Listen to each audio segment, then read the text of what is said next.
শীতকাল মানে পিকনিকের বাহার। হ্যাঁ, শীতকালে মন চায় বিভিন্ন জায়গায় পিকনিক করে ছুটি কাটাই, কারণ শীতকালেই কিন্তু একটা ছুটির অবসর এবং শীতকালে কিন্তু ছুটি কাটানোর কিন্তু আমেজই আলাদা।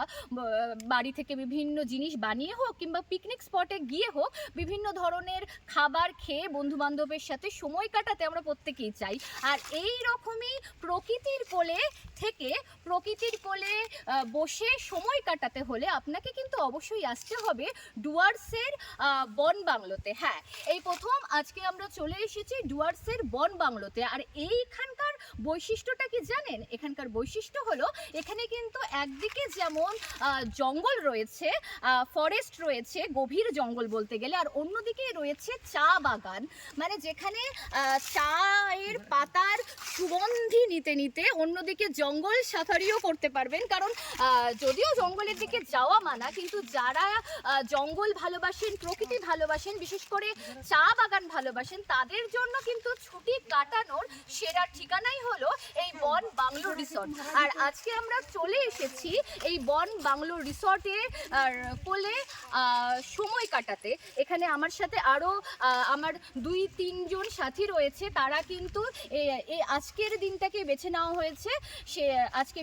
আজকে আমাদের একটা বিশেষ দিন রয়েছে, সেই দিনে আজ আমরা এসেছি এই বন বাংলো রিসর্টে পিকনিক করতে। তো আপনাদের যাদের সময় কাটাতে চান পরিবার পরিজনদের নিয়ে, একটু প্রকৃতির কোলে অবসর নিয়ে একটা সুন্দর সময় ব্যতীত করতে চান, তারা অবশ্যই চলে আসুন ডুয়ার্সের এই বন বাংলো রিসর্টে। তো আমরা একজনকে পেয়ে গেছি, তার কাছেই শুনবো যে তার কেমন লাগছে। তো আপনার অভিজ্ঞতাটা বলুন, এখানে আসলেন কেমন লাগছে আপনার? নমস্কার, আমি এখানে এসেছি শিলিগুড়ি থেকে। শিলিগুড়ি থেকে বেশি দূর না, 2-3 কিলোমিটার আসলে পরে এখানে এই স্পটটা পাওয়া যায়। জঙ্গলের দিকে যাওয়া বারণ বা জঙ্গলের ভিডিও করা বারণ আছে। জঙ্গলে তো পিকনিক করা বারণ, ফরেস্ট ডিপার্টমেন্ট থেকে অর্ডার করে, মানে অ্যালাউ করে না। তো আমরা ওই জন্য বন বাংলোর কাছাকাছি একটা পিকনিক করছি আর কি। এখানে ছোটো মোটো ফ্যামিলি আমরা নিয়ে এসেছি, 3-4 জন মিলে এখানে পিকনিক করছি, আরও লোকে করে সবাই। তো জায়গাটা খুবই দারুণ, একদম প্রকৃতির কোলে, খুব সুন্দর ঠান্ডা হাওয়া বইছে, ছায়া আছে গাছের, বড় বড় গাছের গোড়ায়, যেমন দেখেন জঙ্গলে একদিকে চা বাগান আছে, খুব সুন্দর। তো আমি আরেকজনকে পেয়ে গেছি, তার মুখে শুনবো যে এখানকার জায়গাটা কেমন লাগছে তার। প্রথমে তোমার নাম বলো। আমার নাম মানসী শর্মা। আর এখানকার জায়গা এত সুন্দর কি বলবো। বন বাংলাটা আমাকে খুবই পছন্দ হলো। আমি ফার্স্ট টাইম আসলাম এখানে, আর আমাকে সেই সুন্দর লাগলো। আর এত বড় বড় গাছ দিকে সেই মজা লাগে।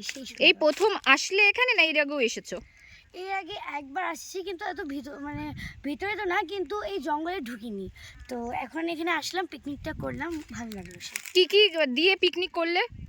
আমরা এখানে বাইরে থেকে আপাতত বানিয়ে নিয়ে আসছিলাম, এখানে এসে খাওয়া দাওয়া করলাম, একটু নাচ গান করে খেলে দুলে এখন আমরা যাবো। ঠিক।